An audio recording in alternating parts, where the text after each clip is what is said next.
Hello everyone and welcome to another graphics card review from Used Tech Hustle. In this particular one we're taking a look at one of my other Radeon cards which I've been lucky enough to test here. This one is the Radeon RX460, which was released originally in late 2016 and was a budget offering at the time. This particular 2GB model from XFX has three outputs in the form of DVI, HDMI and DisplayPort. And considering the card itself was always a budget offering, coming in at around about $110 at release, it does offer quite a lot for the money. You'd be looking at DirectX 12 support, a core clock of 1220 MHz, 128-bit memory, and a memory clock of 7000 MHz. The only real downside to all this power would be that it does require an additional power input of a 6-pin connector. However, for many system builders this won't be a problem. Now, as some of you may notice from my other videos, a lot of the systems I come across and flip are GeForce based systems. This isn't something that I look out for, it just seems to be the way they go, so I'm always pleased to see a Radeon card pop up. And this particular one, given the specification and the price that you can get them for now, I would say is a very good value for money. Anyway, that's enough of me waffling. Let's crank it up in my usual test system, which if you're not aware is my X58 system, running at 4.5 GHz, and let's see what this puppy can do. Okay, so this game's pretty old now, so it's no surprise to anyone that this thing runs really well. But just so you can be sure, it does run absolutely buttery smooth and looks fantastic as well. And if you're into running games and haven't played this one, then I strongly suggest you do.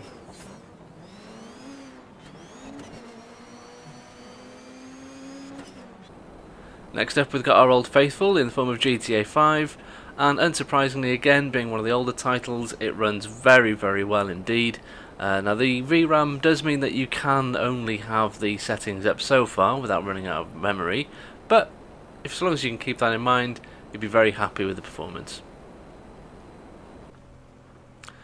Next up we've got a game which I'm losing quite a lot of interest in, so I may not benchmark it in future, in the form of Fortnite. And yeah, like all the others, it runs really well. Something that you'd expect from a card of this caliber anyway.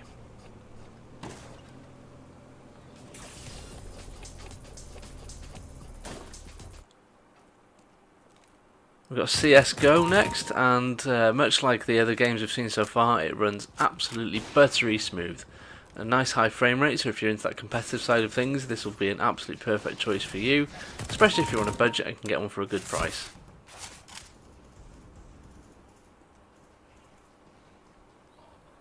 An oldie but a goldie now with Crisis, and yeah, it runs very well, and indeed this card can run Crisis.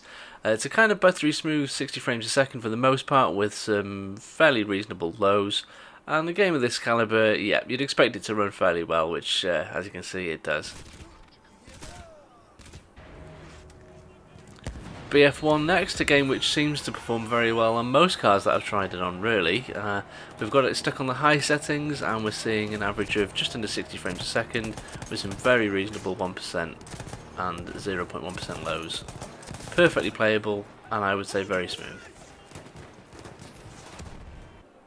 Now this one surprised me because I've had what should be on paper better cards run this game and be a bit slower than this. City Skylines runs at a quite remarkable for the game, just under 36 frames a second with some very good lows. Yeah, certainly one of the best performance, and I'll definitely be looking forward to trying out more Radeon cards to see how this game works. Now, unfortunately, I lost the original footage for this particular game, so we're running on some older footage. But Iron Sight, which if you haven't tried it yet, is an awesome free-to-play game. This is a very good card for very smooth gameplay indeed.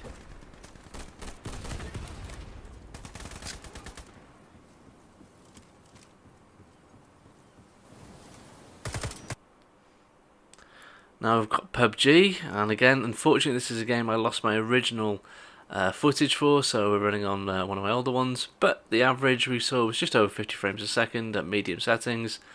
Smooth enough, and again, if you're still playing this game, which I admit I don't do very often, this is a perfect choice for you. Now I've got Mafia 3, which I've got to say is a very, very impressive game. I did put the settings a bit too high on this one, which gives us an average of 39 frames a second. I should point out the footage you're seeing is unfortunately backup footage, as for the last few games I actually lost the original captures, and I do apologise.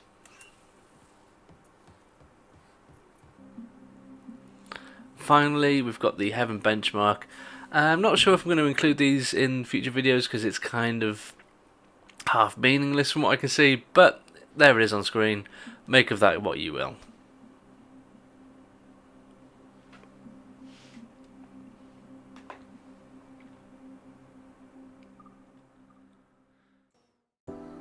Okay, so there we have it. That's the RX460 with 2GB of RAM.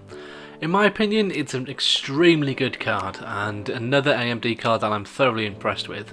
Now, it all really hinges on whether or not you can pick one up for a good price. Looking around at the moment, you can pick one up off eBay from anywhere between £60 to £80 with a 2GB version, with a couple of 4GB versions in there as well. And on someone like CEX, which I'd like to go for things like this, you'd be looking at £80, which they currently have in stock. And that's the 4GB version as well, which I've got to be honest, judging how well this performs, the 4GB one will only be better. So the takeaway is, if you're looking for a good card and you can score this one for a good price, I would definitely say to go for it. That's another cracking AMD card, and I can't wait to see more. Okay, and that's it for another UseTech Hustle review. If you like this, then let me know by dropping a like on the video, or if you've had experience with the card and want to let me know what you think, then I would love to hear from you in the comments below. If you want to see more like this, then do check out my back catalogue videos. I've got reviews, overviews of my purchases, and a lot more on there. And of course, if you want to see more in the future, then I'd love for you to subscribe. Anyway, that's it. I hope you've enjoyed it, and I'd love to see you in the next one.